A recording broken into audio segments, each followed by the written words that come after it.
ការពីថ្ងៃទី4ខែឧសភាឆ្នាំ2026នេះបងប្អូនទាំងគ្នាក្រសួងសេដ្ឋកិច្ចហើយនិងហិរញ្ញវត្ថុបានចេញសេចក្តីប្រកាសមួយគឺមានការសាទរជាខ្លាំងសម្រាប់ខ្ញុំគឺនិយាយទៅគឺខ្ញុំសាទរមែនតើព្រោះថានេះគឺតេតើទៅនឹងការដែលដាក់កំហិតតេតើទៅនឹងគ្រឿងស្រាឬក៏ក្របុលក្រប៉ុងផ្សេងក្រសួងបានចេញសេចក្តីប្រកាសឲ្យថាមិនថាភេសជ្ជៈឬក៏ស្រានោះទេគឺមានការរឹតបន្តឹងឬក៏ហាមឃាត់មិនឲ្យបោះផ្សាយឬក៏ផលិតតេតើទៅនឹងក្របុលក្រប៉ុងមានរង្វាន់ផ្សេងៗទាំងអស់ហ្នឹងឲ្យឈប់ដាច់តែម្ដងជាពិសេសគឺដាក់កំហិតថាប្រហែលជាថ្ងៃទី1តុលាឆ្នាំ2026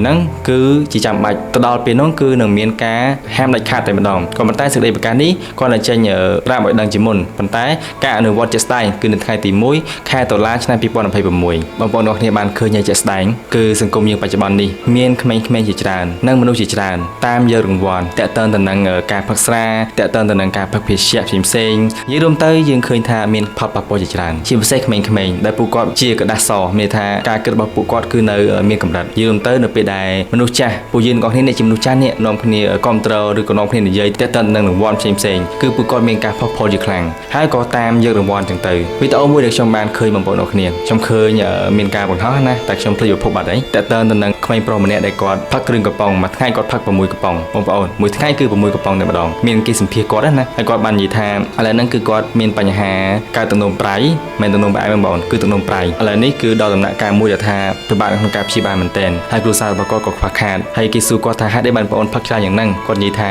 ឃើញគេត្រូវរង្វាន់ហើយគាត់ក៏ចង់ត្រូវរង្វាន់ដូចគេដែរអញ្ចឹងតែគាត់ខំផឹកគ្រឿងកំប៉ុងហ្នឹងហើយម្យ៉ាងទៀតគាត់ក៏ចូលចិត្តអាគ្រឿងផ្អែមហ្នឹងទៀតរហូតដល់ធ្វើឲ្យគាត់កាត់ទឹកនោមប្រៃនេះហើយគឺជាកត្តាមួយដែលខ្ញុំចង់លើកឡើងទាក់ទងទៅនឹងផលវិបាកចំពោះការផឹកភេសជ្ជៈឬក៏គ្រឿងកំប៉ុងផ្សេងៗតាមយករង្វាន់ហ្នឹងបងប្អូននិយាយរួមទៅគឺមានផលប៉ះពាល់ជាច្រើនទៀតដែលយើងរៀបរាប់មិនអស់នៅក្នុងវីដេអូនេះណាប៉ុន្តែខ្ញុំជឿថាបងប្អូនទាំងគ្នាប្រកាសជាបានដឹងបានយល់អស់ហើយថារឿងទាំងអស់ហ្នឹងនៅពេលដែលរាជរដ្ឋាភិបាលបានធ្វើរឿងទាំងអស់ហ្នឹងសម្រាប់ខ្ញុំហើយយើងទាំងអស់គ្នាខ្ញុំជឿថាមានការសាទរទាំងអស់គ្នាហើយនិយាយរួមទៅការចេញសេចក្តីប្រកាសហ្នឹងបើសម្រាប់ខ្ញុំគិតថានៅតែយូរពេកផងប៉ុន្តែទោះយ៉ាងណាថ្ងៃទី1ខែតុលាឆ្នាំ